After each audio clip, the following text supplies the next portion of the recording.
മടിയന്മാരുടെ ഒരു കാരണമാണ് എന്ത് ഇങ്ങനെ ഓരോ എക്സ്ക്യൂസുകൾ പറയാനുള്ളത്. അതുപോലെ തന്നെ നമ്മൾ വിന്നേഴ്സിൻ്റെ ഒരു ഇത് അവർ ലക്ക് എന്നൊക്കെ പറയുന്നുണ്ടെങ്കിലും അവർ ശ്രമിച്ചിട്ട് തന്നെയാണ് നാം.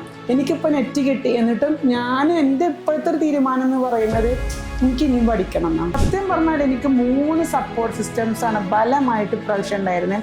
ഒന്ന് എൻ്റെ ഹസ്ബൻഡ്, എൻ്റെ ഉമ്മ, പിന്നെ ഈഫർ. ഈ 3 സപ്പോർട്ട് സിസ്റ്റംസ് ഇല്ലെങ്കിൽ എനിക്ക് ഇപ്രാവശ്യം എത്തിപ്പെടാൻ കഴിയില്ല. പക്ഷേ എനിക്ക് നേടാൻ കഴിയില്ലെന്ന് ഞാൻ പറഞ്ഞില്ല, പക്ഷെ ഞാൻ നേടും. ഇപ്രാവശ്യം അല്ലെങ്കിൽ അടുത്ത പ്രാവശ്യം ഞാൻ നേടും.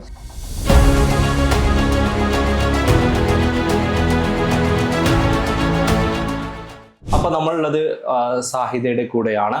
ഇപ്രാവശ്യം കൊമേഴ്സിൽ നെറ്റ് നേടിയിട്ടുള്ള മഞ്ചേരി മലപ്പുറം ജില്ലയിലെ മഞ്ചേരി ആനക്കയത്ത് നിന്നുള്ള സാഹിത ഒരുപാട് ഡയമെൻഷനുകളുടെ സിറ്റുവേഷനുകളിലൂടെ പോയി, ഒരുപാട് ചലഞ്ചുകളിലൂടെ പോയൊക്കെ പ്രിപ്പയർ ചെയ്ത് ഒരുപാട് എഫേർട്ട് എടുത്ത് ജയിച്ചിട്ടുള്ള ഒരാളാണ് സാഹിത എന്നുള്ളത്. വിശദമായിട്ട് നമുക്ക് നോക്കാം, ഓരോന്ന് നമുക്ക് ഇങ്ങനെ ഡിസ്കസ് ചെയ്ത് നോക്കാം. അപ്പോൾ ആദ്യം നമ്മൾ ഒന്ന് ആളുകൾക്ക് വേണ്ടി സാഹിതയെക്കുറിച്ചൊന്ന് കാര്യങ്ങൾ, അതോടൊപ്പം തന്നെ പ്രധാനമായിട്ടും ഒരു അക്കാഡമിക് ജേണി എന്ന് പറഞ്ഞാൽ പഠന ജേണി. ഇപ്പം ഞാൻ പല സമയത്തും സാഹിതയായിട്ട് ചാറ്റ് ചെയ്തതിൽ നിന്നൊക്കെ മനസ്സിലാക്കിയിട്ടുള്ളത്, നമ്മൾ കുറേ പഠിച്ചു, പിന്നെ കുറേ ബ്രേക്കായി, കുറേ ലൈഫ് സിറ്റുവേഷൻ വന്നു, പിന്നെ അടുത്തൊരു ആസ്പെക്റ്റിലേക്ക് വന്നു, ഇങ്ങനെയുള്ള ഒരു ഡിഫറെൻറ്റ് സൈക്കിളിലൂടെ പോയിട്ടുള്ളത്. അപ്പോൾ ഒന്നുകൂടി ആളുകൾക്ക് കൂടുതൽ കാര്യങ്ങൾ പറയുമ്പോൾ ക്ലിയർ ആവാൻ വേണ്ടിയിട്ട് സാഹിതയെക്കുറിച്ചും ഒരു അക്കാഡമിക് ജേണി ഒന്ന് പറയും. എൻ്റെ പേര് ഷാഹിദ. എൻ്റെ ഹസ്ബൻഡിൻ്റെ വീട് മഞ്ചേരി ആനക്കയത്താണ്. ശരിക്കും പറഞ്ഞു കഴിഞ്ഞാൽ ഞാൻ 16ാമത്തെ വയസ്സിൽ കല്യാണം കഴിഞ്ഞതാണ്. അതായത് +2 കഴിയണതിന് മുന്നേ. കല്യാണം കഴിഞ്ഞിട്ടാണ് +2 കംപ്ലീറ്റ് ചെയ്തത്. +2 കംപ്ലീറ്റ് ചെയ്ത ഉടനെ തന്നെ ഞാൻ ഡിഗ്രിക്ക് ജോയിൻ ചെയ്തു. പക്ഷെ അത് കംപ്ലീറ്റ് ആക്കാൻ പറ്റിയില്ല. കല്യാണം കഴിഞ്ഞ 1 വർഷമായപ്പോഴത്തേക്കിന് കുട്ടിയുണ്ടായി. പഠനം അവിടെ സ്റ്റോപ്പ് ചെയ്തിട്ട് ആ കുട്ടിക്ക് 1 വയസ്സാകുമ്പോഴത്തേക്ക് 2ാമത്തെ ആളുണ്ടായി. അപ്പോൾ പിന്നെ എന്ത് ചെയ്യും? കാരണം എനിക്ക് പഠിക്കാൻ ഭയങ്കര ആഗ്രഹമുള്ള ആളാണ്. അപ്പോൾ ഞാൻ എന്താ വെച്ച് കഴിഞ്ഞാൽ നമ്മുടെ റെഗുലറായിട്ടുള്ള ഡിഗ്രി യൂണിവേഴ്സിറ്റിയിൽ പോയിട്ട് പ്രൈവറ്റ് ആക്കിയിട്ട് ഞാൻ വീട്ടിലിരുന്നിട്ട് 2 വർഷം കൊണ്ട് 3 വർഷത്തെ എക്സാം എഴുതിയെടുത്തു. അതായത് 1 ഇയറിൽ 2 ഇയറിൻ്റെ എക്സാം ഒന്നിച്ച് എഴുതിയെടുത്തു. അത് ഫസ്റ്റ് ചാൻസിൽ തന്നെ പാസ്സായി. അത് കഴിഞ്ഞപ്പോഴത്തേക്ക് മക്കളെ 2 പേരെയും നഴ്സറിയിലൊക്കെ വിടുന്ന സമയമായപ്പോഴത്തേക്ക് ഞാൻ ഡിസ്റ്റൻസായിട്ട് MCOMന് ജോയിൻ ചെയ്തു. അപ്പോൾ സത്യം പറഞ്ഞു കഴിഞ്ഞാൽ ടാക്സ് ഇങ്ങനത്തെ കാര്യങ്ങൾ, ലോ, അക്കൗണ്ടിങ്, ഇതൊക്കെ നമ്മൾ എവിടെയെങ്കിലും പോയി പഠിക്കേണ്ടത്. ഞാൻ ബുക്ക് വാങ്ങിയിട്ട് തനിച്ചാണ് പഠിച്ചത്. അപ്പോൾ ഞാൻ MCOMന് ഒരു ചെറിയൊരു സെൻറ്ററിൽ ജോയിൻ ചെയ്തു ഡിസ്റ്റൻസായിട്ട് തന്നെ. അവിടുന്ന് തന്നെ ഇതേപോലെ തന്നെ പിള്ളേരുണ്ട്, സ്കൂളിൽ പോകുന്നുണ്ട്. എപ്പോഴും ഒരു ലേറ്റ് കമ്മറായിരുന്നു. പക്ഷെ അവിടുന്നും ആ പഠിച്ച കൂട്ടത്തിൽ ഏറ്റവും കൂടുതൽ മാർക്ക് വാങ്ങിയിട്ട് ഞാൻ പാസ്സായി. അത് കഴിഞ്ഞിട്ട് ഒരു 3-3.5 വർഷം ഞാൻ കുട്ടികൾക്ക് ക്ലാസ് എടുത്തു. അവിടെ ഞാൻ പഠിപ്പിച്ച സെൻറ്ററിൽ തന്നെ ക്ലാസ് എടുത്തു. അത് കഴിഞ്ഞപ്പോഴത്തേക്ക് എനിക്ക് 3ാമത്തെ ആളായി. 3ാമത്തെ ആൾക്ക് 1.5 വയസ്സായപ്പോഴത്തേക്ക് എനിക്ക് CA എന്ന് പറഞ്ഞൊരു കോഴ്സിനോട് ഭയങ്കര ഒരു ഇഷ്ടം. അപ്പോൾ അതിന് ജോയിൻ ചെയ്തു. ഈ കുട്ടി ചെറുതാവുമ്പോൾ തന്നെ അതിൻ്റെ എൻട്രൻസ് ടെസ്റ്റ് ആയിട്ടുള്ള CPT പാസ്സായി. ഇത് പാസ്സായപ്പോഴാണ് ഞാൻ അറിഞ്ഞത് കരുതിയ പോലെയല്ല CA. എൻ്റെ കൂടെ പഠിച്ച കുട്ടികളൊക്കെ ഹോസ്റ്റലിൽ പോയിട്ട് നന്നായിട്ട് പഠിക്കുന്നുണ്ട്. എനിക്ക് 3 പിള്ളേരാണ്. പിന്നെ ഇപ്പോൾ ഉള്ള ആൾ ചെറിയ ആളാണ്. അപ്പോൾ IPCCക്ക് പോകാൻ പറ്റിയില്ല. അപ്പോൾ അവിടെ പഠനം അവിടെ നിർത്തി.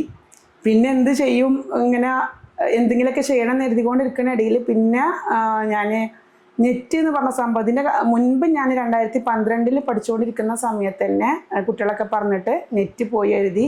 ആ എഴുതിയ സമയത്ത് തന്നെ ക്വാളിഫൈ ചെയ്തു. പക്ഷെ ആ സമയത്താണ് നമ്മുടെ സുപ്രീം കോർട്ടിൻ്റെ 6% ക്രൈറ്റീരിയ വന്ന് സംഭവം പോയത്. പിന്നെ ആ സമയത്ത് തന്നെ എൻ്റെ ലൈഫിൽ സാറ് പറഞ്ഞ പോലെ ഒരുപാട് പ്രശ്നങ്ങൾ വന്നു. ഒരുപാട് കാര്യങ്ങളിലൂടെ ഞാൻ കടന്നുപോയി.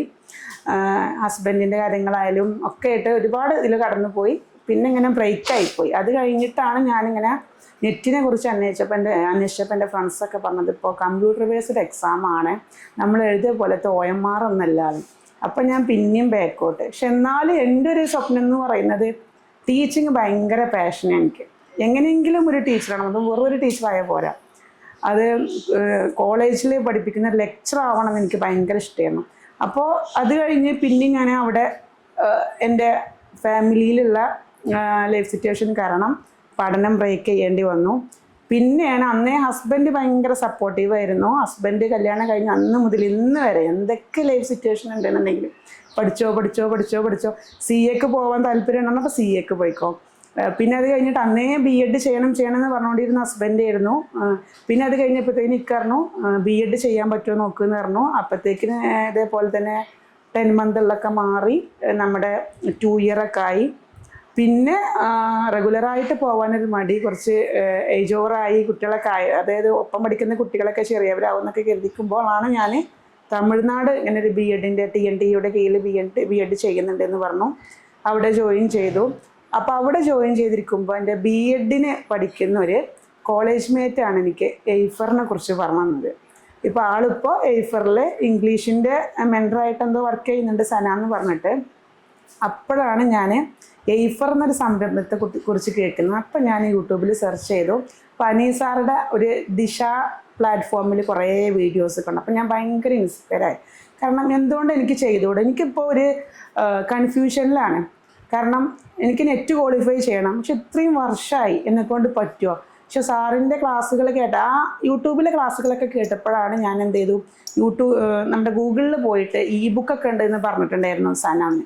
അപ്പോൾ ഞാൻ അതിൽ പോയിട്ട് ഡൗൺലോഡ് ചെയ്തു. അപ്പോൾ എയ്ഫറിന് എന്നെ അപ്രോച്ച് ചെയ്ത് കാര്യങ്ങളൊക്കെ സംസാരിച്ചു. അത് കഴിഞ്ഞ് ഞാൻ ജോയിൻ ചെയ്തപ്പോഴത്തേക്ക് എനിക്ക് മനസ്സിലായത് ഇതെന്നെ കൊണ്ട് പറ്റും.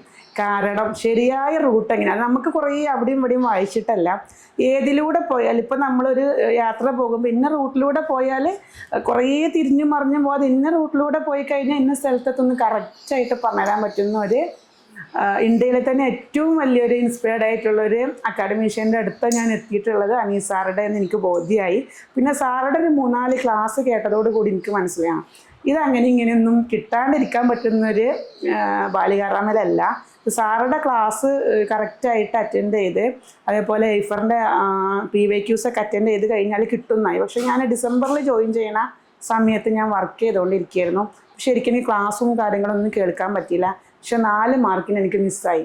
ഇപ്പം എനിക്കൊരു വശമാവും, 4 മാർക്കിനുള്ള മിസ്സായി, അടുത്തെത്തിയാലോ കിട്ടുമല്ലോ എന്ന്. അത് കഴിഞ്ഞിട്ടൊരു എക്സാം ഉണ്ടായിരുന്നു ജൂണിൽ. അന്ന് ഇതേപോലെ ഞങ്ങൾ കുറച്ച് നീണ്ടു പോയതുകൊണ്ട് തന്നെ സാറ് ഇങ്ങനെ പറഞ്ഞിട്ടുണ്ടായിരുന്നു, നമ്മൾ പഠിച്ച കാര്യങ്ങൾ വീണ്ടും റിവൈസ് ചെയ്യണം എന്നൊക്കെ പറഞ്ഞിട്ട് നന്നായിട്ട് പഠിച്ചു. OMR എക്സാം ആയിരുന്നു, നന്നായിട്ട് പഠിച്ചതിൽ ഞാൻ അന്ന് ഇതുപോലെ അത്യാവശ്യം നല്ല മാർക്ക് കിട്ടിയപ്പോൾ ഭയങ്കര സന്തോഷം. കാരണം യൂട്യൂബിൽ അവിടെ ഇവിടെയൊക്കെ ആൻസർക്ക് വന്നപ്പോൾ എയ്ഫറിൽ ജോയിൻ ചെയ്തു, പെട്ടെന്ന് തന്നെ നെറ്റ് ക്രാക്ക് ചെയ്യാൻ പറ്റിയിരുന്നു. പക്ഷെ അത് ക്യാൻസൽ ചെയ്തപ്പോൾ ഭയങ്കരമായിട്ട് ഞാൻ ഇമോഷണലി നന്നായിട്ട് വീക്കായി. കാരണം മറ്റുള്ള പിള്ളേരെ പോലെ ഒന്നല്ല, എനിക്ക് ഏജ് ഇങ്ങനെ കൂടി വരികയാണ്. ഇനി എന്നെക്കൊണ്ട് വീണ്ടും ഇനിയിപ്പോൾ ഇതിന് നിൽക്കേണ്ടത്. ആ സമയത്താണ് എൻ്റെ ബി എഡിൻ്റെ എക്സാം വന്നത്. എക്സാം കഴിഞ്ഞ് 3-ാമത്തെ ദിവസമാണ് നമ്മുടെ സെപ്റ്റംബറിലെ നെറ്റ് എക്സാം വന്നത്. പക്ഷെ അതിന് എനിക്ക് എന്ത് ചെയ്തില്ല, കരുതിയ പോലത്തെ മാർക്ക് എനിക്ക് അച്ചീവ് ചെയ്യാൻ പറ്റിയില്ല. പക്ഷേ അതെനിക്കൊരു വാശിയായിപ്പോയി. അത് കഴിഞ്ഞിട്ട് പിന്നെ ഞാൻ സാറിൻ്റെ എല്ലാ ക്ലാസ്സുകളും JRF ക്ലബ്ബ് ഡെയിലി ഞാൻ ഇരിക്കും. അതുപോലെ തന്നെ ലൈവ് ക്ലാസ്സുകളിൽ ഇരിക്കും. അതുപോലെ തന്നെ ഞാൻ പുതിയൊരു രീതി, ഇതുവരെ ചെയ്യാത്ത രീതിയിൽ ഞാൻ പഠിക്കാൻ തുടങ്ങി. കാരണം ഞാൻ ഫസ്റ്റ് ഞാൻ ചെയ്തൊരു സ്റ്റിക്ക് നോട്ട് വോളിൽ സ്റ്റിക്ക് ചെയ്തു. എന്ന് വെച്ചാൽ എനിക്ക് I want to be a professor, എനിക്കൊരു പ്രൊഫസർ ആവണം. അതിലേക്ക് നോക്കും ഞാൻ എന്നും രാവിലെ എണീക്കുമ്പോൾ. അതിൻ്റെ പുറമെ ഞാൻ എല്ലാ സബ്ജക്റ്റുകളും ഇങ്ങനെ എഴുതി വെച്ചിട്ട് ഓരോന്നും പഠിക്കുന്നത് ഇങ്ങനെ ടിക്ക് ചെയ്തു. അത് കഴിഞ്ഞിട്ട് റിവിഷൻ എന്ന് പറഞ്ഞിട്ടോ, റിവിഷൻ എടുക്കുന്നത്, അത് കഴിഞ്ഞിട്ട് PYQs, അങ്ങനെ സെറ്റ് ചെയ്ത് നോക്കുമ്പോൾ അതിൻ്റെ ഇടയിൽ ഞാൻ ഡിസംബറൊക്കെ ആകുമ്പോഴത്തേക്ക് നമ്മുടെ 1-2 കുട്ടികളെ വിളിച്ചപ്പോൾ അവരൊക്കെ കുറേ എത്തി, ഞാൻ എവിടെ എത്തിയിട്ടില്ല. അപ്പോൾ ആ സമയത്തും തന്നെ സാറ് ഞങ്ങളുടെ അടുത്ത് JRF ക്ലബിലൊക്കെ ക്ലാസ്സിന് പറയും, നിങ്ങൾ ഇന്ത്യയിൽ ഏറ്റവും നന്നായി പഠിക്കുന്ന കുട്ടികളുടെ കൂട്ടത്തിലുള്ള ആൾക്കാരാണ്, നിങ്ങൾ ഒരിക്കലും നിരാശരാവരുത്. അപ്പോൾ ഇതിങ്ങനെ കേൾക്കുമ്പോൾ ഞാൻ കരുതും മറ്റുള്ളവർ പഠിച്ചൊന്നും നോക്കണ്ടല്ലോ. അതുപോലെ തന്നെ ഞാൻ ഞങ്ങളുടെ കൊമേഴ്സിൻ്റെ എൻ്റെ മെൻറ്ററായിരുന്നു അർജുൻ സാറ്. അപ്പോൾ സാറിന് ഞാൻ ഇടയ്ക്കിടയ്ക്ക് വിളിക്കും. അനീസ് സാർ അപ്പോൾ നമുക്ക് എപ്പോഴും ആക്സസബിൾ അല്ലല്ലോ. അപ്പോൾ സാറിന് വിളിക്കുമ്പോൾ ഞാൻ ഇതൊക്കെ സാറെടുത്തോണ്ട് തുറന്നു വെക്കും. സർ അവൾക്ക് വിളിച്ചപ്പോൾ അവരത്ര പഠിച്ചു കഴിഞ്ഞു, എൻ്റെത് എത്തിയിട്ടില്ല. അപ്പോൾ സാർ ഒരൊറ്റ വാക്കാ പറഞ്ഞു, മറ്റുള്ളവരെന്ത് ചെയ്യുന്നു ഷാഹിദ നോക്കണ്ട, ഷാഹിദയുടെ ഭാഗം ഷാഹിദ ക്ലിയർ ആക്കിയാൽ മതി എന്ന് പറഞ്ഞു. അതുപോലെ തന്നെ എന്തൊരു ഡൗട്ട് എപ്പോൾ ചോദിച്ചു കഴിഞ്ഞാലും ആൻസർ ചെയ്യുന്ന രീതിയിലായിരുന്നു മെൻറ്റേഴ്സ്. നമ്മുടെ അർജുൻ സാറാണെങ്കിലും അപ്പോൾ ഞാൻ അത്യാവശ്യം കുറേ ഇങ്ങനെ പഠിച്ച് പോയിട്ട് സർ അതങ്ങനെയല്ലേ എന്ന് പറയും. അപ്പോൾ സാറ് വെറും 2 വാക്കിലേക്കാരം അത് എനിക്ക് അറിഞ്ഞൂടെ, അത് എബിലിറ്റി സാറിനുണ്ട്. 2 വാക്കിൽ അതങ്ങനെയല്ല കേട്ടോ, ഇതിങ്ങനെ കേട്ടോ. അപ്പോൾ ഞാൻ പറഞ്ഞു സർ അപ്പോൾ എത്ര പെട്ടെന്ന് മനസ്സിലായി. കാരണം ഞാൻ കുറേ അവിടെയും ഇവിടെയൊക്കെ ഗൂഗിളിലൊക്കെ നോക്കുമ്പോഴും അത് കുറേ ഡിസ്ക്രിപ്ഷനിലൂടെ പോയി കഴിഞ്ഞു. പക്ഷേ സാറിൻ്റെ അതാണ് എയ്ഫറിൻ്റെ ഒരു പ്രത്യേകത. മെൻറ്റേഴ്സ് ആയിക്കോട്ടെ, ഇനിയിപ്പോൾ അതുപോലെ തന്നെ ഹാപ്പിനെസ് ഓഫീസേഴ്സ് ഇടയ്ക്കിടയ്ക്ക് വിളിച്ചിട്ട് പഠനം എവിടെ എത്തി, അങ്ങനെയല്ലേ ഇങ്ങനെയല്ലേ. ഒരു മിത്ര മാം ഉണ്ട്, അവർ ഇതേപോലെ എൻ്റെ അടുത്ത് വിളിക്കുന്ന സമയത്ത് കാര്യങ്ങളൊക്കെ പറയുമ്പോൾ അവർ ഭയങ്കരമായിട്ട് മോട്ടിവേറ്റ് ചെയ്യും. എന്തേലും ഷാഹിദക്ക് കിട്ടും, ഷാഹിദ് എത്രയും സ്ട്രഗിൾ ചെയ്തതല്ലേ, കിട്ടും. അപ്പോൾ ഞാൻ മാത്രം കിട്ടൂലെന്ന് പറഞ്ഞിട്ട് കാര്യമില്ല, എൻ്റെ ചുറ്റുമുള്ള എൻ്റെ ടീച്ചേഴ്സും മെൻറ്റേഴ്സൊക്കെ കിട്ടും എന്ന് പറയുമ്പോൾ ഞാൻ കരുതി ഞാൻ ശ്രമിക്കാതിരുന്നിട്ട് എനിക്ക് കിട്ടാണ്ടിരിക്കരുത്. അങ്ങനെയാണ് ഇപ്രാവശ്യത്തെ എക്സാമിന് ഇതാക്കിയത്. പിന്നെ എല്ലാ പ്രാവശ്യത്തെയും പോലെയല്ല, ഇപ്രാവശ്യം അനീസ് സാറായിട്ട് കുറച്ചും കൂടെ നടത്തും. സാറോട് കുറച്ചും കൂടെ അക്കാഡമിക്കായിട്ടുള്ള കാര്യങ്ങളൊക്കെ സംസാരിക്കൽ തുടങ്ങി. പിന്നെ കുറച്ചും കൂടെ സാറ് പറയുന്ന ഓരോ മെത്തേഡ്സും ഞാനൊന്ന് ഫോളോ ചെയ്യൽ തുടങ്ങി. പിന്നെ എനിക്ക് എക്സാമിൻ്റെ സമയത്ത് ഒരു സ്ട്രെസ് ഉണ്ടാവലുണ്ട്. ഇപ്രാവശ്യത്തെ എക്സാമിന് എൻ്റെ ജീവിതത്തിൽ ഞാൻ ഇത്രയും കൂളായിട്ട് ഇതൊരൊറ്റ എക്സാമേ ഉള്ളത്, ഈ ഒരു നെറ്റ് എക്സാം. കാരണം ഈ എക്സാമിന് അടുപ്പിച്ച് സാറുടെ ഒരു ക്ലാസ് ആയിട്ടൊന്നുമല്ല, സാറിങ്ങനെ ഞങ്ങളുടെ എക്സാമിൻ്റെ തലേ ദിവസം ഇങ്ങനെ പറഞ്ഞു, എക്സാമിന് ഇരിക്കുമ്പോൾ ഇങ്ങനെ നമ്മൾ ഇരുന്നിട്ട് കൂൾ ഓഫ് ടൈമിൽ ഇങ്ങനെ ചെയ്യണം, ആദ്യത്തെ ഇത്ര ക്വസ്റ്റ്യൻസ് അത് കിട്ടിയില്ലെങ്കിൽ നമ്മൾ പേടിക്കണം. പക്ഷെ ഞാൻ അങ്ങനെ ആയിരുന്നില്ല. എല്ലാ പ്രാവശ്യവും ഫസ്റ്റ് പോയിട്ട് ഡാറ്റ ഇൻ്റർപ്രിട്ടേഷൻ ചെയ്യും, അതിൽ 2 ക്വസ്റ്റ്യൻ കിട്ടിയില്ലെങ്കിൽ എൻ്റെ എക്സാം മൊത്തം. ഇപ്രാവശ്യം എന്താ എനിക്കറിഞ്ഞൂടാ, ഭയങ്കര കോൺഫിഡൻസ് ആയിരുന്നു. സാറ് പറഞ്ഞ രീതി അതേപോലെ ഫോളോ ചെയ്തു. പേപ്പർ 1 ആവട്ടെ പേപ്പർ 2 ആവട്ടെ കൂളായിട്ട് ഞാൻ ഇറങ്ങുന്ന സമയത്ത് എനിക്കൊരു കോൺഫിഡൻസ് ഉണ്ടായിരുന്നു, കിട്ടുമായിരിക്കും. പിന്നെ അതുപോലെ തന്നെ എക്സാമിൻ്റെ തലേ ദിവസം അനീസ് സാറ് വിളിച്ചിട്ടൊരു വാക്ക് പറഞ്ഞിട്ടുണ്ടായിരുന്നു, ഒരു രാത്രി 10:30 ആകുമ്പോൾ ഇപ്രാവശ്യം എന്തായാലും കിട്ടും, ഷാഹിദ പഠിച്ചിട്ടുണ്ടല്ലോ, ഷാഹിദക്ക് കിട്ടുമല്ലോ എന്നൊക്കെ. അപ്പോൾ ഇങ്ങനെ ഒരു സ്ഥാപനം, ഇങ്ങനെ നമ്മൾ ഇൻസ്പയർ ചെയ്യുന്ന ടീച്ചേഴ്സും മെൻറ്റേഴ്സും ഇവരൊക്കെ ഉണ്ടാവുമ്പോൾ നമ്മളിങ്ങനെ കരുതും 10 വർഷമായി 12 വർഷമായി 15 വർഷം, അതൊക്കെ വെറുതെയാണ്. നമ്മൾ ശ്രമിച്ചാൽ നമുക്ക് ഇതുപോലത്തെ ഒരു ടീമും ഇതുപോലത്തെ ഒരു ടീച്ചറും നമ്മളെ കൂടെ ഉണ്ടെങ്കിൽ നമുക്ക് എത്തിപ്പെടാവുന്ന ഒന്നേ ഉള്ളൂ നെറ്റ്.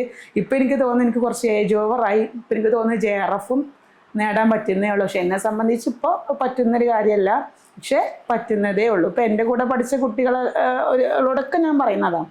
കാരണം ആരെക്കൊണ്ട് വേണമെങ്കിലും, ഇപ്പം എൻ്റെ അടുത്ത്, ഇപ്പം ഞാൻ ഇന്നലെ B.Ed പഠിച്ചൊരു കുട്ടീനെ സംസാരിച്ചപ്പോൾ അവർ ചോദിച്ചതിൻ്റെ അടുത്ത്, നിങ്ങൾ എവിടെയാണ് പഠിച്ചത്? ഞാൻ എയ്ഫറിലാണ് പഠിച്ചത്. അപ്പോൾ എയ്ഫറിനെ കുറിച്ചൊക്കെ പറഞ്ഞു തരും. ഞാൻ എയ്ഫറിനെ കുറിച്ച് പറഞ്ഞെടുത്തപ്പോൾ എൻ്റെ അടുത്ത് നിങ്ങളുടെ സ്റ്റഡി രീതിയൊക്കെ, എൻ്റെ സ്റ്റഡി രീതി പ്രത്യേകിച്ച് പറയേണ്ട, എയ്ഫറിലെ ടീച്ചേഴ്സ് എന്താ പറയുന്നത് അതുതന്നെയാണ് എൻ്റെ സ്റ്റഡി രീതി എന്ന് പറഞ്ഞു. അപ്പം ഇങ്ങനെ നമ്മൾ ഇൻസ്പയർ ആക്കുന്ന ഒരു ടീച്ചേഴ്സും മെൻറ്റേഴ്സും ഒക്കെ ഉണ്ടെങ്കിൽ നമുക്ക് നേടാവുന്നതേ ഉള്ളൂ. Okay thank you Sayida. ഇതിലിപ്പം ഉള്ളൊരു കാര്യം, ഇപ്പം സായിദയുടെ ജേണി പറഞ്ഞ സമയത്ത് ഒരുപാട് ബ്രേക്കുകൾ ഉണ്ടായിട്ടുണ്ട് പല കാരണങ്ങൾ കൊണ്ട്, മക്കള്, ഫാമിലി ലൈഫ് സിറ്റുവേഷൻസ് പലതും.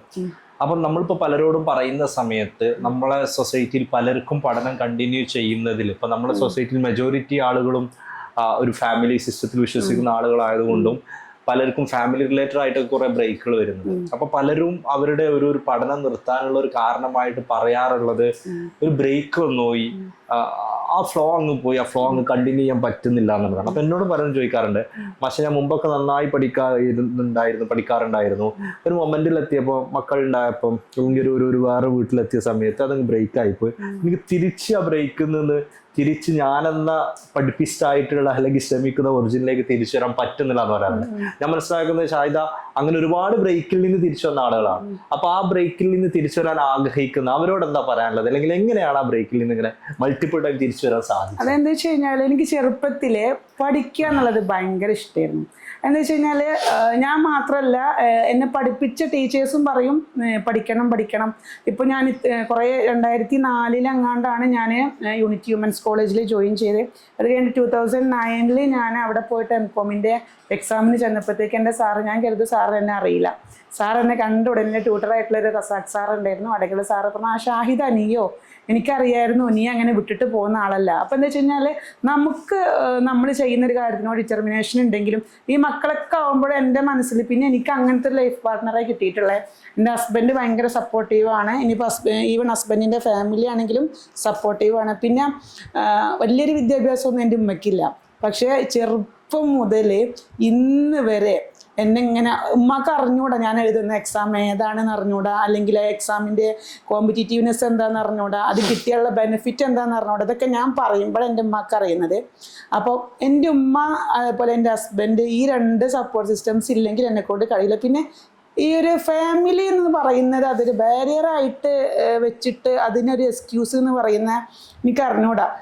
കാരണം അനിസാർ ഞങ്ങളോട് പറയാറുണ്ട്, മടിയന്മാരുടെ ഒരു കാരണമാണ് എന്ത് ഇങ്ങനെ ഓരോ എക്സ്ക്യൂസുകൾ പറയാന്നുള്ളത്. അതുപോലെ തന്നെ നമ്മൾ വിന്നേഴ്സിൻ്റെ ഒരു ഇത് അവർ ലക്ക് എന്നൊക്കെ പറയുന്നുണ്ടെങ്കിലും അവർ ശ്രമിച്ചിട്ട് തന്നെയാണ് നാം. എനിക്കിപ്പോൾ നെറ്റ് കിട്ടി എന്നിട്ടും ഞാൻ എൻ്റെ ഇപ്പോഴത്തെ ഒരു തീരുമാനം എന്ന് പറയുന്നത് എനിക്ക് ഇനിയും പഠിക്കണം എന്നാണ്, ഇനിയും പഠിക്കണം. അപ്പോൾ നമ്മളിപ്പോൾ നമുക്കൊരു ഡിറ്റർമിനേഷൻ ഉണ്ട് എന്നുണ്ടെങ്കിൽ അതിപ്പോൾ മക്കളായിക്കോട്ടെ. എൻ്റെ മൂത്ത മോനിപ്പോൾ പിന്നെ +2 കഴിഞ്ഞു, രണ്ടാമത്തെ ആളിപ്പോൾ +2 എക്സാമിന് പബ്ലിക് എക്സാമിന് ഇരിക്കുകയാണ്. അപ്പോൾ ഇവരുടെയൊക്കെ ഈ കാര്യങ്ങളും വീട്ടിലത്തെ കാര്യങ്ങളും ഇതിൻ്റെ ഇടയിൽ കൂടെ തന്നെയാണ് ഞാനും പഠിക്കുന്നത്. പക്ഷെ കുറേ നമ്മൾ കുറച്ച് സാക്രിഫൈസ് ചെയ്യേണ്ടി വരും, നമ്മളുടെ ഉറക്കാണെങ്കിലും കാര്യങ്ങളും എല്ലാം. പിന്നെ ഒരുപാട് ആൾക്കാർ നമ്മളോട് ചോദിക്കുന്നുണ്ടാവും, എന്തേ എവിടെ എത്തിയില്ലേ, ഇത്രയായില്ലേ പഠിക്കുന്നേ, അല്ലെങ്കിൽ PG കഴിഞ്ഞിട്ട് ഇത്രയായില്ലേ. ഇതിനോടൊക്കെ നമ്മളിങ്ങനെ പ്രതികരിക്കാൻ തുടങ്ങിക്കഴിഞ്ഞാൽ നമ്മൾ വല്ലാണ്ട് ഡൗൺ ആയിപ്പോൾ. അതിൻ്റെ ഒരു ഉത്തമ ഉദാഹരണം ഞാനാണ്.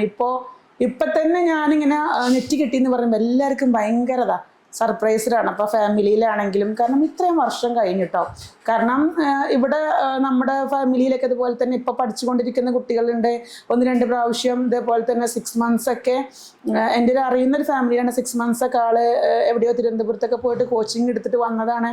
എന്നിട്ട് കിട്ടിയിട്ടില്ല. എന്നിട്ട് നിനക്ക് കിട്ടിയോ? കാരണം ഇപ്പോൾ സിലബസ് ഒക്കെ മാറിയിട്ടില്ലേ, അല്ലെങ്കിൽ നീ അന്ന് പഠിച്ച പഠന രീതി ഒന്നല്ലല്ലോ. പക്ഷെ നമ്മളതിനെ അബ്സോർബ് ചെയ്യാനുള്ളൊരു മനസ്സ് നമുക്കുണ്ടെങ്കിൽ ഇപ്പോഴത്തെ പഠന രീതി പണ്ടത്തെ പഠന രീതി എന്നൊന്നുമില്ല. എപ്പോഴാണെങ്കിലും എന്താണോ പഠിക്കേണ്ടതെന്നുള്ള കാര്യങ്ങൾ മനസ്സിലാക്കിയിട്ട് പഠിക്കുകയാണെങ്കിൽ നമുക്ക് നേടാൻ കഴിയും.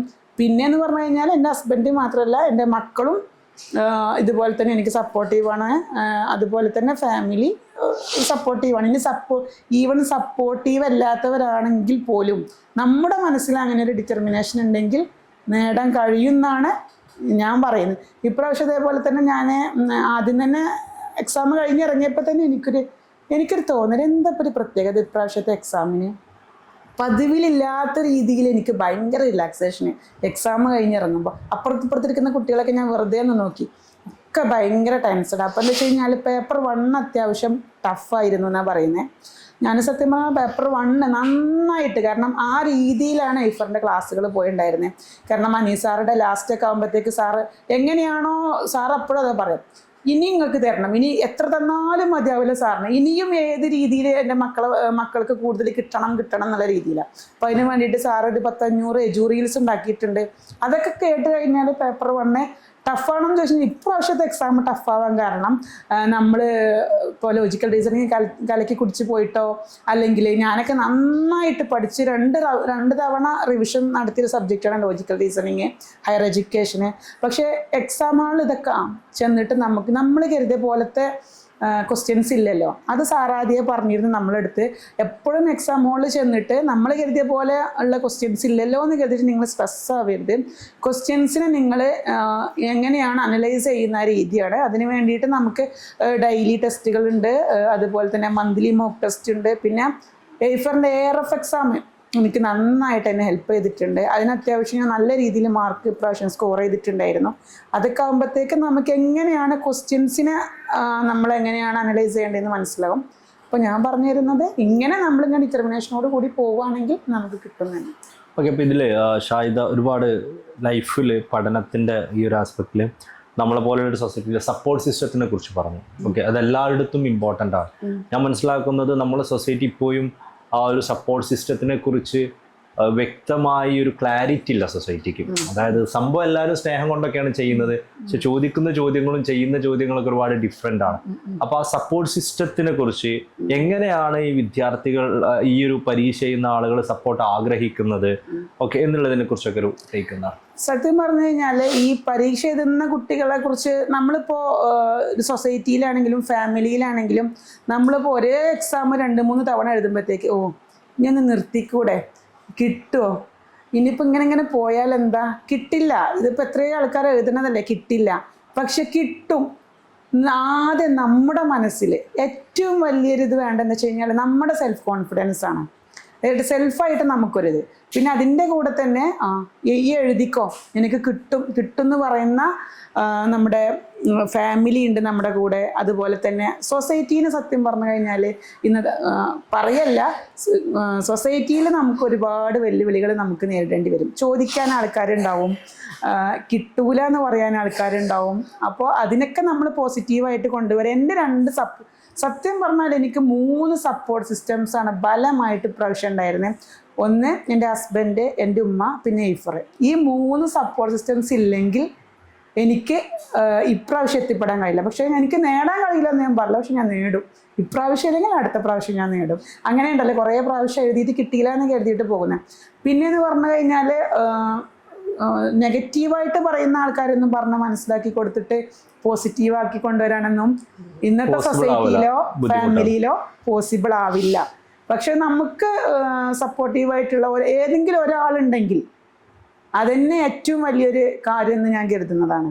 പിന്നെ നമ്മൾ പറയുകയാണ് എൻ്റെ ഉപ്പാക്കും ഉമ്മാക്കും താല്പര്യമാണ്, അല്ലെങ്കിൽ കല്യാണം കഴിച്ച വീട്ടിൽ താല്പര്യമില്ല, അതുകൊണ്ട് ഞാൻ നേടിയില്ല, അങ്ങനെ ഒരു കാര്യം. കാരണം നമുക്ക് ഈവൻ എനിക്ക് പോലും നെഗറ്റീവ്സ് കുറേ വന്നിട്ടുണ്ട്. കാരണം എനിക്കറിയാമല്ലോ, 13 ഇയേഴ്സായി എൻ്റെ PG കഴിഞ്ഞിട്ട്.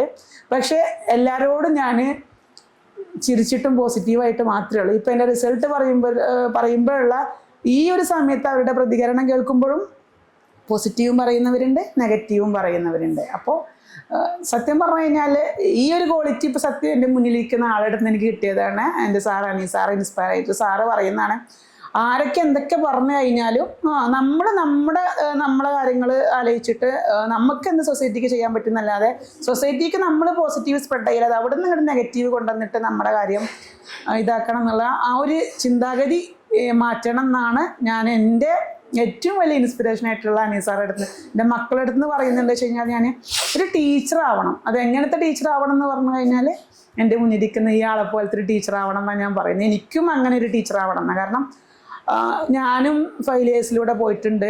ഇപ്പോൾ ഞങ്ങളുടെ എഫറേറ്റ്സ് കുറേ ആൾക്കാർ ഫെയിലിയേഴ്സിലൂടെ പോയിട്ടുണ്ട്. പക്ഷെ നമുക്ക് എന്താണെന്ന് വേണ്ട, റിസൾട്ട് അറിഞ്ഞിട്ട് നമ്മൾ തളർന്നിരിക്കുമ്പോൾ സാറിൻ്റെ ഒരു വാക്കുകളുണ്ട്.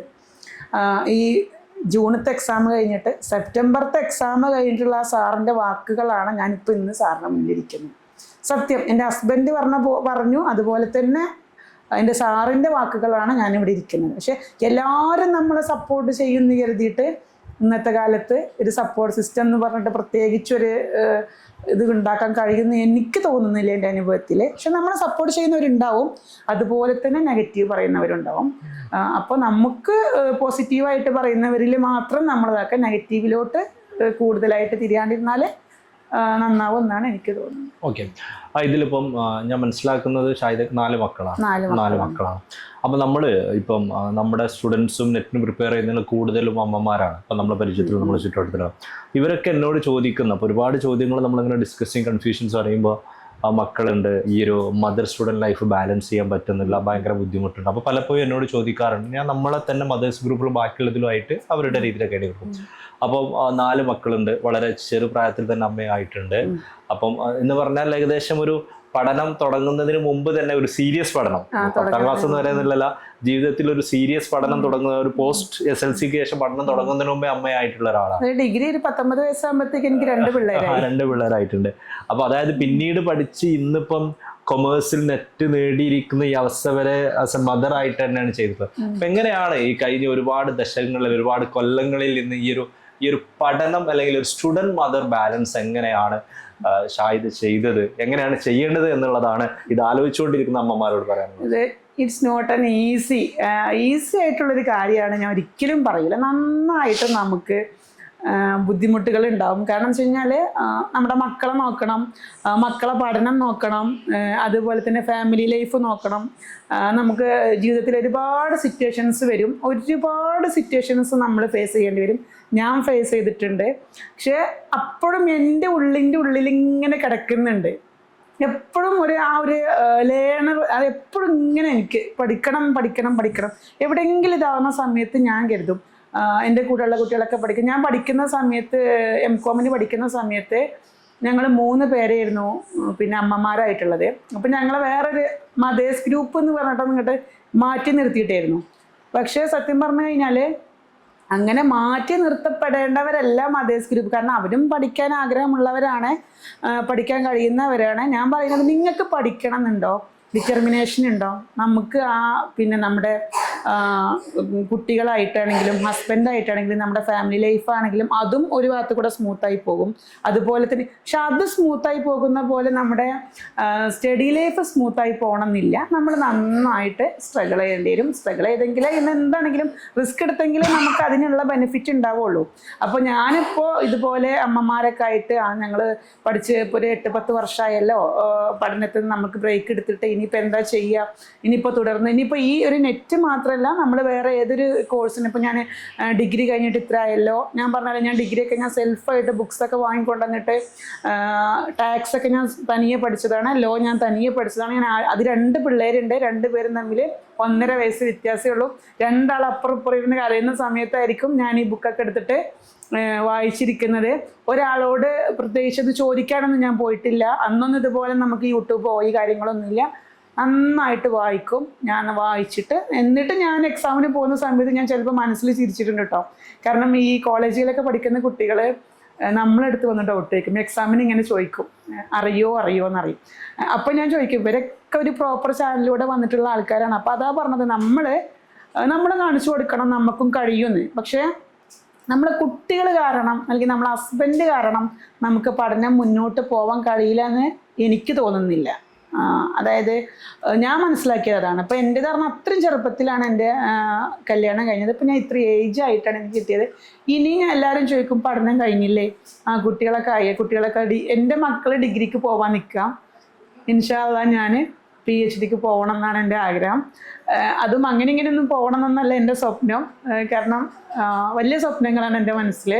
അതിലോട്ട് എത്തുന്നാണ്, ശ്രമിച്ചാൽ എത്തും. പിന്നെ എൻ്റെ ഹസ്ബൻഡും സപ്പോർട്ടാണ്, എൻ്റെ മക്കൾ സപ്പോർട്ടാണ്, ഫാമിലി സപ്പോർട്ടാണ്. എൻ്റെ ഹസ്ബൻഡ് എന്നോട് അങ്ങനെ പറയുന്നത്, PhD ചെയ്യണം എന്നൊക്കെ പറഞ്ഞപ്പോൾ 1-2 കാര്യങ്ങൾ ഇങ്ങനെ ഞാൻ അവരുടെ അടുത്ത് പറഞ്ഞു. അപ്പോൾ പറഞ്ഞപ്പോൾ അങ്ങനെയാണോ ആഗ്രഹം, അങ്ങനെ എൻട്രൻസ് ഉണ്ടോ, അങ്ങനെ എൻട്രൻസ് എഴുതിക്കോ. പിന്നെ വേറൊരു കാര്യം എന്ന് പറഞ്ഞു കഴിഞ്ഞാൽ ഈ നെറ്റ് കിട്ടിയ ഉടനെ എനിക്ക് നെറ്റ് കിട്ടിയെന്ന് കരുതിയിട്ട് നമ്മളിപ്പോൾ ഏഫറിൽ പഠിച്ചുകൊണ്ടിരിക്കുകയാണ്, നമ്മളങ്ങോട്ട് ഒഴിവാക്കിയിട്ടൊന്നുമില്ല കേട്ടോ. ഇപ്പോഴും ഞാൻ എൻ്റെ മെൻറ്റേഴ്സിനെ വിളിക്കുന്നുണ്ട്, സുദർശന മാമിനെ വിളിക്കുന്നുണ്ട്. നമ്മൾ എന്തെങ്കിലും ഡൗട്ട് ചോദിച്ചു കഴിഞ്ഞാൽ അത് നെറ്റ് കഴിഞ്ഞതല്ലേ, ഇപ്പം നമ്മുടെ പഠനകാലാവധി കഴിഞ്ഞല്ലോ എന്ന് പറഞ്ഞിട്ട് നമ്മളെ ഒഴിവാക്കുന്നില്ല. ഇതേപോലെ തന്നെ ഇനി നെക്സ്റ്റ് സ്റ്റെപ്പ് എന്താ ചെയ്യേണ്ടതെന്നുള്ള കാര്യത്തിനും കൂടി ഒരു ഗൈഡൻസ് നമുക്ക് ഏഫർ തരുന്നുണ്ട്.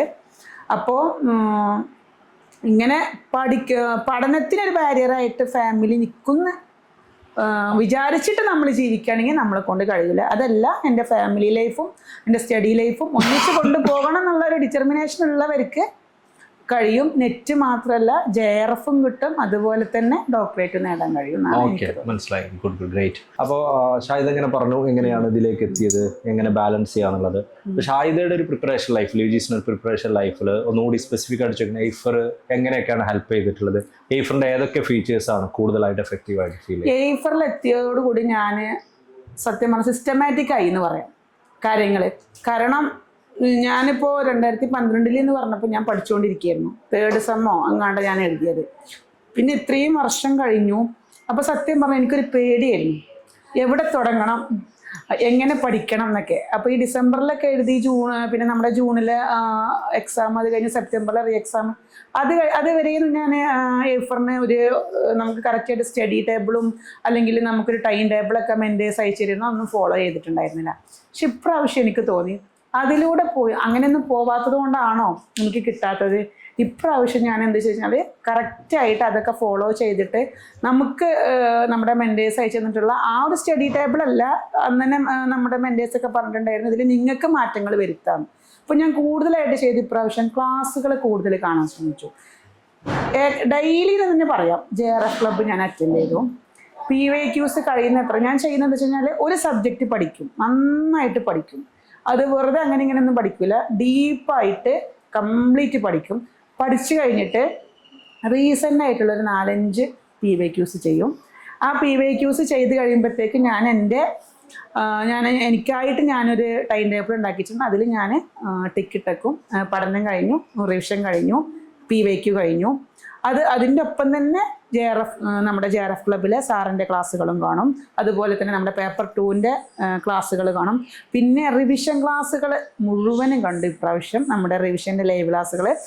അതിലെനിക്ക് ഏറ്റവും സഹായമായതെന്ന് പറഞ്ഞു കഴിഞ്ഞാൽ ഞാൻ കുറേ പഠിച്ചു, റിവിഷൻ എടുത്തു.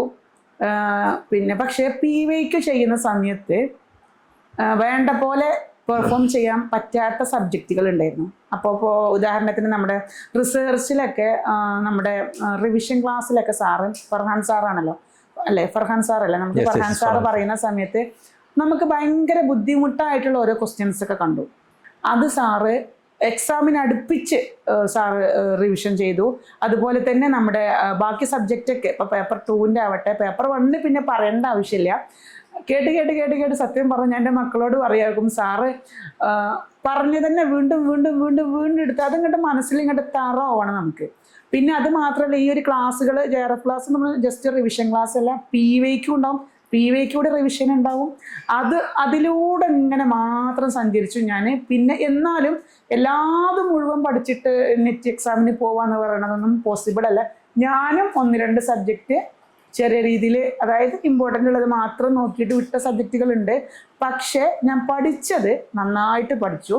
PYQs, JRF ക്ലബ്ബ്, റിവിഷൻ ക്ലാസ്സുകൾ, ഇതൊക്കെ. കാരണം മറ്റുള്ളവരെ പോലെയല്ല, ഞാൻ ഇത്രയും ബ്രേക്ക് എടുത്ത ആളാണ്. അപ്പോൾ എനിക്കൊന്ന് തറാവണം എന്ന് എനിക്കുണ്ടായിരുന്നു. അപ്പോൾ സബ്ജക്റ്റ് നോളജും കൂടി, അതുപോലെ തന്നെ പേപ്പർ 1ലുള്ള ആ ഒരു മെൻറ്റാലിറ്റി എനിക്ക് ആദ്യമൊക്കെ എന്ന് വെച്ച് കഴിഞ്ഞാൽ നമ്മുടെ ഡാറ്റ ഇൻ്റർപ്രിട്ടേഷനും മാത്തമാറ്റിക്കൽ പിന്നെ ആപ്റ്റിറ്റ്യൂഡൊക്കെ കുറച്ചൊരു പാടായിരുന്നു. പക്ഷെ സാറിൻ്റെ ക്ലാസ് കേട്ട് ഇപ്രാവശ്യത്തെ പേപ്പർ 1ൻ്റെ ഡാറ്റ ഇൻ്റർപ്രിട്ടേഷന് ഒരിക്കലും നോട്ട് ആൻ ഈസി വൺ. പക്ഷേ ഒരുപാട് സാറ് ഇങ്ങനെ നമുക്ക് ഇങ്ങനെ ചെയ്തെന്ന് നമ്മൾ അതിനോട് ഇങ്ങോട്ട് യൂസ്ഡായി പോകും. അപ്പോൾ ഒരു കാര്യം നമ്മൾ ഒരു സബ്ജക്റ്റും ബുദ്ധിമുട്ടാണെന്ന് പറഞ്ഞാൽ 1-2 സബ്ജക്റ്റുകൾ തീരെ അങ്ങനെ ഒരു കാര്യമാണ്. ഞാൻ ഇതുവരെയായിട്ട് തീരെ നോക്കാതെ 1-2 സബ്ജക്റ്റുകൾ ഉണ്ടായിരുന്നു. ഈസി എന്ന് പറഞ്ഞിട്ട് കമ്മ്യൂണിക്കേഷൻ ഒരു എക്സാമിന് നോക്കാറുണ്ടായിരുന്നില്ല, റിസർച്ച് ഒരു എക്സാമിന് നോക്കാറുണ്ടായിരുന്നില്ല. കാരണം റിസർച്ച് മെത്തഡോളജി അന്ന് നമ്മൾ PGക്ക് പഠിച്ചതായിരുന്നു, കുറച്ചൊക്കെ അറിയാം. അതേപോലെ മാർക്കറ്റിംഗ് ഞാൻ ഈസി ആയിട്ട് അങ്ങനെ നോക്കാത്തൊരു സബ്ജക്റ്റ് ആയിരുന്നു. അങ്ങനെ ഞാൻ സ്ഥിരമായിട്ട് ഞാൻ ഒഴിവാക്കുന്ന സബ്ജക്റ്റുകൾ ഇപ്രാവശ്യം ഞാൻ നന്നായിട്ട് നോക്കിയിട്ടുണ്ടായിരുന്നു. അത് എന്നെ നല്ല രീതിയിൽ ഹെൽപ്പ് ചെയ്തു. പിന്നെ ഈ പറഞ്ഞ പോലെ നമുക്ക് എക്സാമുകൾ, മോക്ക് ടെസ്റ്റുകൾ അറ്റൻഡ് ചെയ്യുന്നത് നമുക്ക് എന്ന് വെച്ചാൽ നമ്മുടെ ടൈം എങ്ങനെയാണ്, ടൈം മാനേജ്മെൻറ്റ് നന്നായിട്ട്, അതായത് എപ്പോൾ എക്സാം എഴുതുമ്പോൾ എനിക്കൊരു ലാസ്റ്റത്തെ കുറേ ക്വസ്റ്റ്യൻസ് ഞാൻ ഒരു 10-30 ക്വസ്റ്റ്യൻസ് ഞാൻ ഇങ്ങനെ അടിച്ചടിച്ച് പോകലായിരുന്നു. ഇപ്രാവശ്യം പക്ഷേ എനിക്ക് ലാസ്റ്റത്തെ നമ്മുടെ RC റീഡിങ് കോംപ്രിഹെൻഷൻ, അത് എൻ്റെ പ്ലാനിങ്ങിലൊരു മാറ്റം വന്നതാണ്. ഞാൻ ഫസ്റ്റ് എക്സാമിന് ഇരിക്കുമ്പോൾ കരുതിയത് ആദ്യം പേപ്പർ 2ലെ റീഡിങ് കോംപ്രിഹെൻഷൻ ചെയ്യണമെന്നാണ്. പക്ഷേ എക്സാം എഴുതി തുടങ്ങിയപ്പോൾ ആദ്യമൊക്കെ ഭയങ്കര ഈസി. അപ്പോൾ എനിക്കത് വിട്ടിട്ട് അങ്ങോട്ട് പോകാനായിട്ട് മനസ്സ് വന്നില്ല. പേപ്പർ 2 കേട്ടോ അത്യാവശ്യം ഈസി ആയിരുന്നു. അപ്പോൾ അങ്ങനെ ഒരു 3-4 ക്വസ്റ്റ്യൻസ് മാത്രമേ എനിക്കൊന്ന് ഇങ്ങനെ അടിച്ചു വിടേണ്ടി വന്നിട്ടുള്ളൂ. ബാക്കിയൊക്കെ നന്നായിട്ട് സമയം എടുത്തിട്ടാണ് ഞാൻ ചെയ്തത്. അതിന് ഏറ്റവും പിന്നെ മറ്റൊരു കാര്യം എന്ന് പറഞ്ഞാൽ ARF എക്സാം എന്ന് പറഞ്ഞാൽ അത്ര സിമ്പിളൊന്നല്ല. അതായത് എങ്ങനെയാണ് ഒരു കുട്ടി നെറ്റ് എക്സാമിന് ഇരിക്കുന്നത് അതുപോലെ ആ രീതിയിലുള്ള ക്വസ്റ്റ്യൻസ് ആണ് നമ്മുടെ എയ്ഫ്രേഡ്സിന് വേണ്ടിയിട്ട് നമ്മുടെ മെൻറ്റേഴ്സും നമ്മുടെ ടീച്ചേഴ്സും തയ്യാറാക്കുന്നത്. കാരണം നമ്മളൊരിക്കലും എക്സാം ഹാളിൽ പോയിട്ട് ഇങ്ങനെ പതറരുത്, ഇതെന്താ, ഈ ക്വസ്റ്റ്യൻ ഇതെങ്ങനെയാണ് അപ്രോച്ച് ചെയ്യേണ്ടി, നമ്മൾ പതറരുത്. അപ്പോൾ ആ രീതിയിലുള്ള ഒരു എക്സാമാണ് ARF എക്സാം. ആ എക്സാമിന് നന്നായിട്ട് പെർഫോം ചെയ്യാൻ പറ്റിയതോടുകൂടി ഏകദേശം എൻ്റെ ഒരു കോൺഫിഡൻസ് ലെവൽ ഒന്നും കൂടെ കൂടി.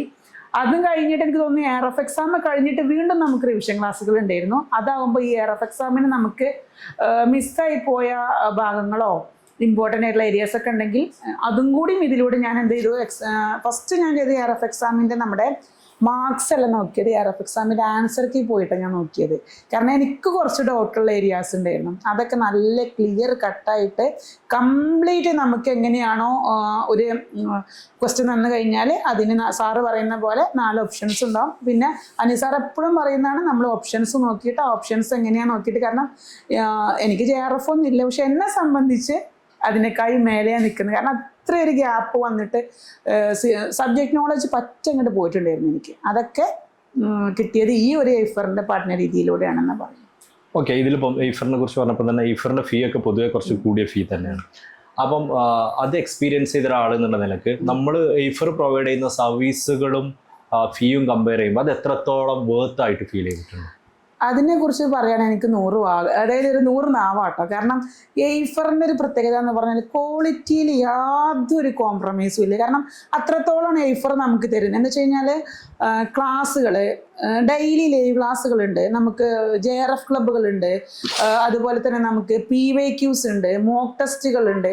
ഇതിനൊക്കെ പുറമെയാണ് നമുക്ക് എന്താ പറയുക, നമ്മുടെ എജുറീൽസ് ഉണ്ട്. ഇത് ഈ എജുറീൽസിനൊക്കെ പുറമെ സാറിനുണ്ടായിരുന്നു ഇടയ്ക്കിടയ്ക്ക് സാറ് യാത്രകൾ പോകുമ്പോൾ സമയത്ത് സാറിന് ഇടയ്ക്കിടയ്ക്ക് സാറ് ഇൻസ്റ്റഗ്രാമിലൊക്കെ റീൽസ് ഇടുന്ന പോലെ അങ്ങനത്തെ. പിന്നെന്ന് പറഞ്ഞു കഴിഞ്ഞാൽ ഇത് മാത്രമല്ല, നമ്മുടെ മെൻറ്റേഴ്സും തന്നെ അതുപോലെ തന്നെ ഇടയ്ക്കിടയ്ക്ക് വിളിച്ചിട്ട് പഠനം എവിടെ എത്തി. അപ്പം നമ്മളിങ്ങനെ മടിച്ചിട്ടിരിക്കുകയാണ്. ഇനിയിപ്പോൾ ഇനിയുണ്ടല്ലോ 2 മാസം ഒന്ന് റിലാക്സ് ആയിട്ടിരിക്കുക. പക്ഷേ നമ്മുടെ മെൻറ്റേഴ്സ് നമ്മളെടുത്ത് പറയാം എവിടെ എത്തി പഠന രീതി എന്നൊക്കെ ചോദിക്കുന്ന സമയത്ത് നമ്മളൊന്നും കൂടെ ഒന്ന് സട കുടഞ്ഞ് എണീക്കും. പിന്നെന്ന് പറഞ്ഞു കഴിഞ്ഞാൽ ഈ ഒരു ഫീ എന്ന് പറഞ്ഞാൽ എനിക്ക് തോന്നുന്നു വെച്ച് കഴിഞ്ഞാൽ കുറഞ്ഞ ഫീ കൊടുത്തിട്ട് കുറച്ച് റിസോഴ്സ് കിട്ടിയിട്ട് പഠിച്ചിട്ട് വീണ്ടും വേറൊരു സ്ഥാപനത്തിൽ കുറഞ്ഞ ഫീസ് കൊടുത്തിട്ട് അതും കുറച്ച് സോഴ്സിൽ പഠിക്കുന്നതാണ് നല്ലത്. ഏറ്റവും എങ്ങനെ പറയുക, നമുക്ക് ക്വാളിറ്റി കിട്ടുന്ന രീതിയിലുള്ള, ഇപ്പം നമ്മൾ എത്രയാണ് എയ്ഫറിൻ്റെ ഫീ ഒന്നും ഞാൻ പറയുന്നില്ല, പക്ഷെ ആ ഫീ എത്രയാണ് അതിൽ മേലെയാണ് അതിൻ്റെ വെർത്ത് എന്നാണ്. ഞാൻ മാത്രമല്ല, എൻ്റെ അടുത്ത് ഒരുപാട് എയ്ഫറേറ്റ്സ് പറഞ്ഞിട്ടുണ്ട്. അപ്പം ഞങ്ങൾ തന്നെ സാറടുത്ത് ഇങ്ങനെ പറയാറുണ്ട്, സാറ് ചില സമയത്ത് ചോദിക്കുന്ന സമയത്ത് ഞങ്ങൾ തന്നെ പറയാറുണ്ട് നമ്മുടെ ഫീ ഒക്കെ കൂടുതലാണ് കേട്ടോ. പക്ഷെ അത് അപ്പം ഞാനിങ്ങനെ നോക്കും ലൈവ് ക്ലാസ്സിൽ ചാറ്റ് ബോക്സിൽ പോയി നോക്കുമ്പോൾ എല്ലാവരും പറയുന്നതാണ് ഇറ്റ്സ് വർത്ത് ഫുൾ, അങ്ങനെ പറയുന്നതാണ് ഞാൻ കേട്ടിട്ടുള്ളത്. എന്നെ സംബന്ധിച്ചും അങ്ങനെ തന്നെയാണ് എനിക്ക് അനുഭവപ്പെട്ടിട്ടുള്ളത്. ഇപ്പോൾ നമ്മൾ മറ്റുള്ള സ്ഥാപനങ്ങളിലെ പോലെ നമ്മളിങ്ങനെ കുറേ പരസ്യമൊന്നും കൊടുക്കേണ്ട ആവശ്യമില്ല. എയ്ഫറിൻ്റെ പരസ്യം എന്ന് പറയുന്നത് ഞങ്ങൾ എയ്ഫറൈഡ്സ് തന്നെയാണ്. ഞങ്ങൾ മറ്റുള്ളവരോട് പറഞ്ഞ് ഇപ്പം ഞാൻ എൻ്റെ അടുത്ത് ഒരാൾ പറഞ്ഞു, ഞാനിപ്പോൾ ഒരുപാട് ആൾക്കാരോട് പറഞ്ഞുകൊണ്ടിരിക്കുകയാണ്. അതിപ്പോൾ ഞാൻ എയ്ഫറിന് നെറ്റ് ക്വാളിഫൈ ചെയ്തിട്ടില്ലെങ്കിൽ ഇതിന് മുൻപ് ഞാൻ പറയുന്നുണ്ട്. കാരണം അത്രയും നമുക്ക് ഒരു സ്റ്റുഡൻറ്റിനെ സംബന്ധിച്ച് എങ്ങനെയാണ് ഇപ്പോൾ ഒരാളിങ്ങനെ പോകുന്ന റൂട്ട് ക്ലിയർ അല്ല എന്ന് പറഞ്ഞു കഴിഞ്ഞാൽ ഒരാൾ പറഞ്ഞു കൊടുക്കണം അതല്ല കേട്ടോ, അങ്ങോട്ട് പോകുന്ന രീതി സ്ഥലം ഇതാണെന്ന് പറഞ്ഞു കൊടുത്താൽ അതുപോലെയാണ് നമുക്ക് എയ്ഫർ. കുറേ വായിച്ചതുകൊണ്ടോ കുറേ പഠിച്ചതുകൊണ്ടോ കറക്റ്റായിട്ട് ഏത് റൂട്ടിലൂടെ പോയാൽ എങ്ങനെ നെറ്റ് കിട്ടാം, ഇനിയിപ്പോൾ നെറ്റ് കിട്ടിയ ആൾക്കാർക്ക് എങ്ങനെ JRF കിട്ടാം, അത് കറക്റ്റായിട്ട് ആ റൂട്ടിലോട്ട് എത്തിക്കും. അപ്പോൾ നമ്മൾ എത്ര കൊടുക്കുന്നോ ആ കൊടുത്തതിൽ മേലെയാണ് എയ്ഫറിൻ്റെ സർവീസസും അവിടുത്തെ ക്ലാസ്സസും എന്നാണ് എനിക്ക് പറയാനുള്ളത്. ഓക്കെ, ഇതിലിപ്പോൾ നമ്മൾ നേരത്തെ ഒരു സപ്പോർട്ടീവ് സിസ്റ്റത്തെ കുറിച്ച് പറഞ്ഞു. അപ്പോൾ നമ്മൾ പലപ്പോഴും ചോദിക്കുന്നതാണ് ഷാഹിദയുടെ ഇതുവരെ ഉള്ള ഈ ഒരു അക്കാഡമിക് ലൈഫിൽ, അതായത് PG എന്നാണ് കഴിഞ്ഞത് ഫസ്റ്റ് 2012 PG കഴിഞ്ഞ് അന്ന് നെറ്റ് എഴുതിയിട്ടുണ്ട്. ഈ ഒരു അതിനുശേഷം ഒരുപാട് പഠിച്ചു, ബ്രേക്കുകളൊന്നും നെറ്റുണ്ട്. ഇതിൽ കട്ട സപ്പോർട്ടായി നിന്നു എന്ന് ഷാഹിദക്ക് ഫീൽ ചെയ്ത്, അല്ലെങ്കിൽ ലോകത്തോട് വിളിച്ച് പറയണം, അതായത് എൻ്റെ കൂടെ നിന്ന എന്ന് ആഗ്രഹിക്കുന്ന ആളുകളോ ടീച്ചേഴ്സോ, എയ്ഫർ റിലേറ്റഡ് അല്ല കേട്ടോ, എയ്ഫറിൽ ആരും പറയണ്ട, എയ്ഫറിനെ കുറിച്ച് ഷാഹിദ് വിശദമായിട്ട് പറഞ്ഞു. എയ്ഫറിന് അപ്പുറത്തേക്ക് ഇത്രയധികം ചലഞ്ചുകൾ ഉണ്ടായിട്ട് മുന്നോട്ട് പോയി ലെവലിലേക്ക് എത്താൻ പറ്റിയതിന് പിന്നിലുള്ള കാരണക്കാരായ ചില ആളുകളെ ലോകത്തോട് വിളിച്ചു പറയണമെന്ന് ആഗ്രഹിക്കുന്ന ആളുകളെ ഉണ്ടെങ്കിൽ ഒന്ന് പറയാം. അവരുടെ പേരും പറഞ്ഞാൽ നന്നാവട്ടോ. എൻ്റെ ഹസ്ബൻഡ് ഫിറോസ് ബാബു, അദ്ദേഹം തന്നെയാണ്. അതുപോലെ തന്നെ എൻ്റെ ഉമ്മയുടെ പേര് നഫീസ എന്നാണ്. വിദ്യാഭ്യാസം കൂടുതലൊന്നും ഇല്ല കേട്ടോ എൻ്റെ ഉമ്മക്ക്, ആകെ 4ാം ക്ലാസ് വരെയൊക്കെ പഠിച്ചിട്ടുള്ളൂ. പിന്നെ അതുപോലെ തന്നെ എൻ്റെ ഹസ്ബൻഡും തന്നെ അന്ന് മുതൽ ഇന്ന് വരെ ഇപ്പോഴും എൻ്റെ അടുത്ത് പറയുന്നത് ഇനിയും പഠിക്കണം. പിന്നെ എൻ്റെ മക്കൾ എന്നെ സപ്പോർട്ട് ചെയ്തിട്ടില്ല എന്നുണ്ടെങ്കിൽ ഞാൻ ചില സ്ഥലങ്ങളിലൊക്കെ ഞാനന്ന് തളർന്ന് വീണിട്ടുണ്ടായിരുന്നു കേട്ടോ.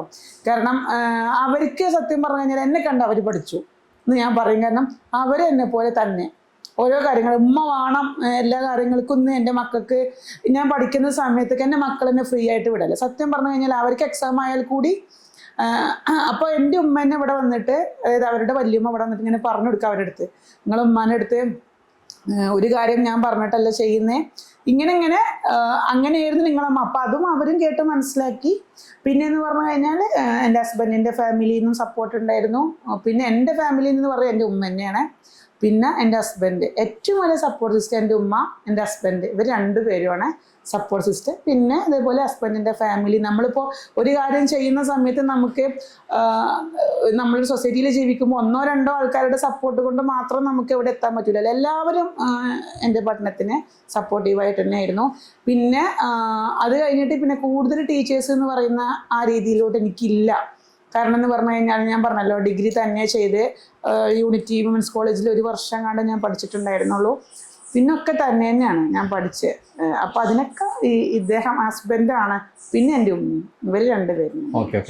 അവസാനത്തെ ചോദ്യം എന്നുള്ള നിലയിൽ ഇപ്പം സാധാരണ ഞാൻ അവസാനത്തെ ചോദ്യമൊക്കെ ചോദിക്കുക ഇന്ന സിറ്റുവേഷനിലെ ആളുകളോട് എന്താണ് പറയേണ്ടത് എന്നുള്ളതാണ്. പക്ഷേ ഇത് ഒരുപാട് സിറ്റുവേഷനുള്ള ആളാണ്. അപ്പം എല്ലാവരോടുമായിട്ട്, അതായത് PG കഴിഞ്ഞ് ബ്രേക്ക് വന്ന, ഒരുപാട് ബ്രേക്കുകൾക്ക് ശേഷം തിരിച്ചു വന്ന, ഫാമിലി റിലേറ്റഡ് ആയിട്ടുള്ള റെസ്പോൺസിബിലിറ്റീസ് ഇല്ല, ചെറിയ കുട്ടികളുള്ള, ഫാമിലി പരമായിട്ട് നമുക്ക് എല്ലാവർക്കും ഉണ്ടാകുന്ന പോലെ ഡിഫറെൻ്റ് ആയിട്ട് ചലഞ്ചുകൾ നേരിട്ട, എന്നാലും മനസ്സിൻ്റെ ഉള്ളിൽ എനിക്ക് നെറ്റ് ക്വാളിഫൈ ചെയ്യണം എന്ന് ആഗ്രഹിക്കുന്ന നമ്മൾ ഒരുപാട് കൂട്ടുകാരപ്പുറത്തുണ്ട്. ഈ ഇൻ്റർവ്യൂ ഹോപ്പ്ഫുള്ളി കാണാൻ പോകുന്നു.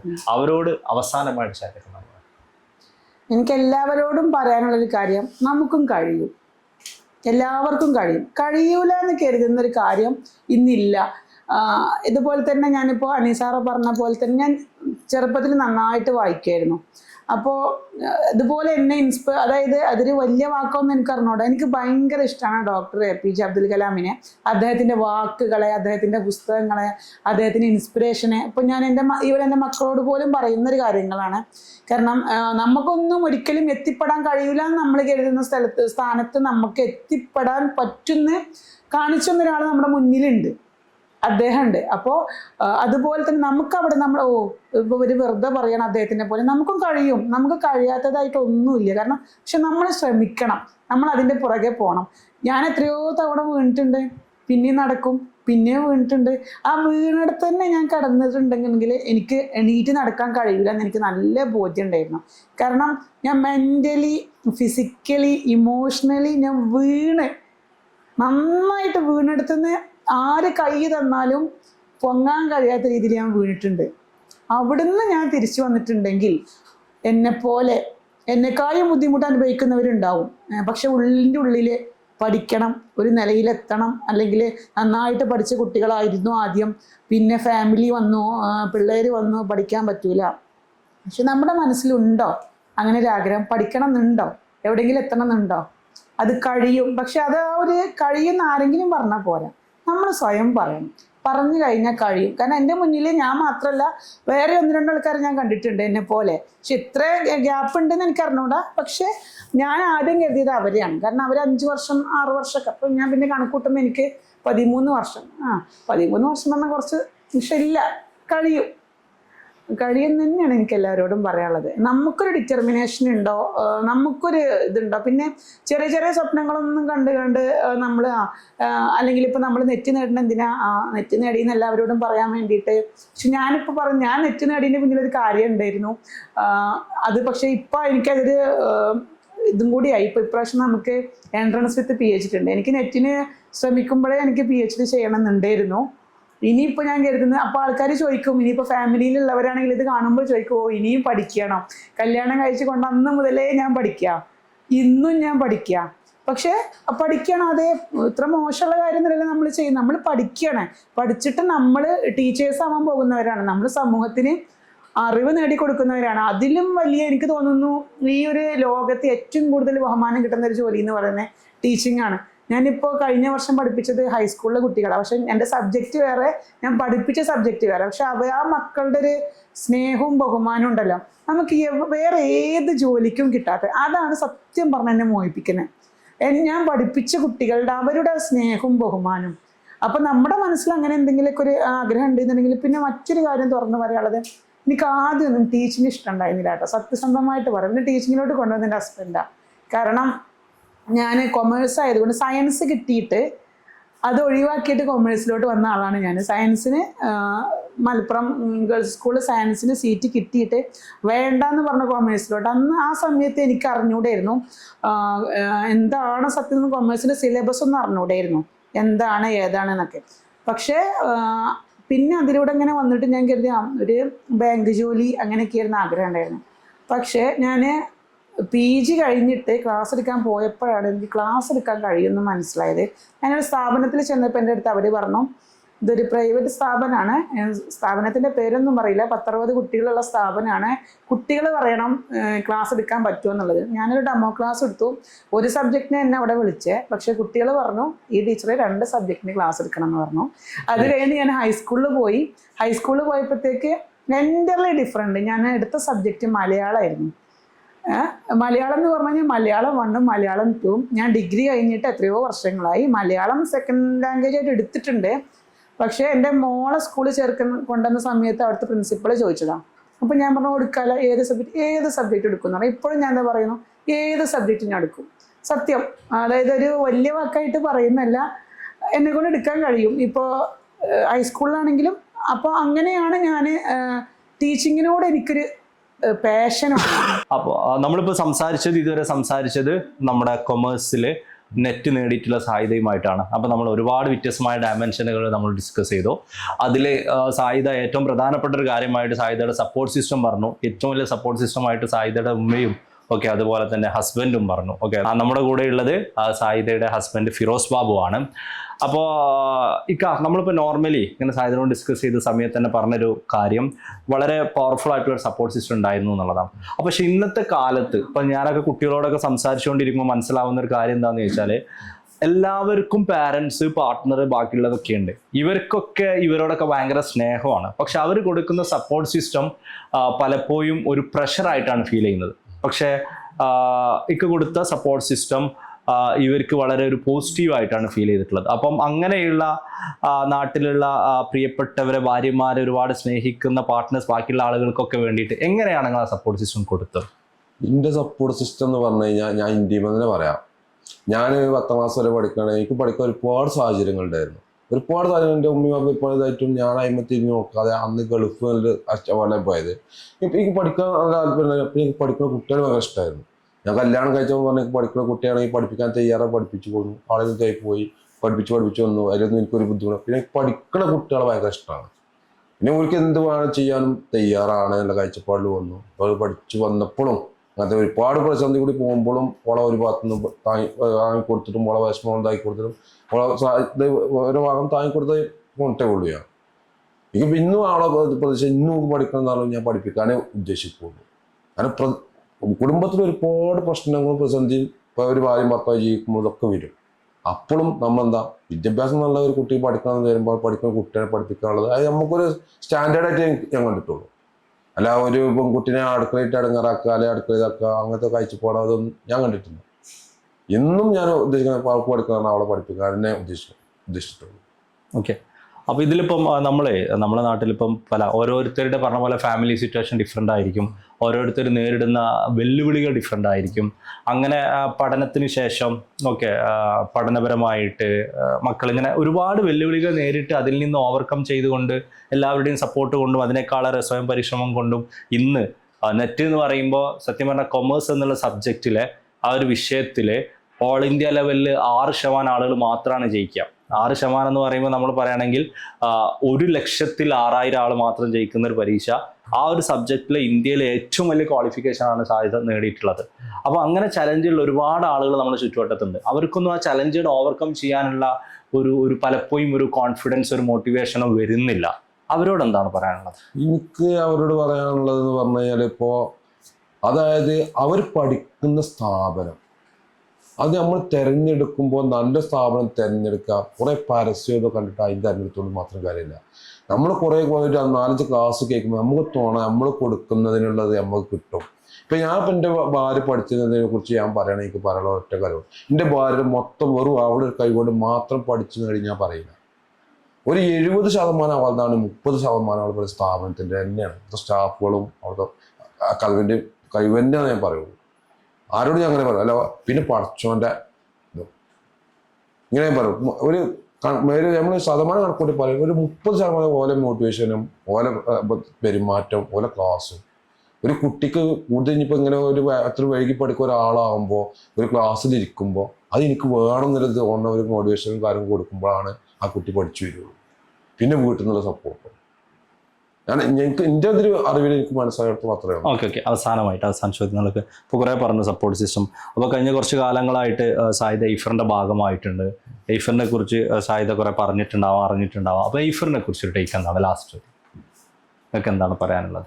എയ്ഫറിനെ കുറിച്ച് പറയുകയാണെങ്കിൽ എൻ്റെ അറിവിൽ ഞാൻ പറയുകയാണെങ്കിൽ ഇത്ര ഒരു ഇതിൽ ഒരുപാട് ഇപ്പോൾ സാഹിത്യത്തിൽ പഠിച്ചു എന്നതിൽ ഒരുപാട് ഞാൻ കണ്ടിട്ട് ഇത്ര ഇതിൽ ഒരു സഹകരണം ഇനി എന്തുകൊണ്ടും പഠിപ്പിൻ്റെ കഥ ഇനിയിപ്പോൾ നമ്മൾ എന്തൊരു ഇത് അറിവില്ലാത്തത് നമ്മൾ ചോദിച്ചാലും അതിനിങ്ങോട്ട് പറഞ്ഞു തരാവുന്നതും എയ്ഫറിനെ പോലത്തെ ഒരു സ്ഥാപനം എൻ്റെ അറിവിൽ ഞാൻ കണ്ടിട്ടില്ല എന്ന് ഞാൻ പറയുള്ളൂ. ഓക്കെ, അങ്ങനെ തന്നെ പറയുള്ളൂ. ഇന്നും ഞാൻ പറഞ്ഞതുള്ളൂ. ഇനിയിപ്പോൾ എന്ത് വന്നാലും ഇപ്പം ഇപ്പോൾ അവളും ഇങ്ങോട്ട് പറഞ്ഞിട്ട് ഇനി നമ്മളിത് കഴിഞ്ഞ് പോകുന്ന എന്ത് ഇതിൻ്റെയും വിളിക്കാം. ഇന്നും ഞാൻ ഇത് പറയുള്ളൂ, വിളിക്കുന്നേ പറയുള്ളൂ. ഇനി ഇത് എന്തുണ്ടെങ്കിലും ഇതായിട്ട് ഞാൻ കാണുള്ളൂ. ഇതോട് ഇതാവുന്നില്ല പറയില്ല. എനിക്ക് എയ്ഫറിനോട് അത്രയും ഒരു ബന്ധം സ്ഥാപിച്ചുള്ള കാഴ്ചപ്പാട് എൻ്റെ മനസ്സിലുള്ളത്. ഏതായാലും ഒരുപാട് സന്തോഷം, സ്നേഹം, പ്രാർത്ഥനകൾ.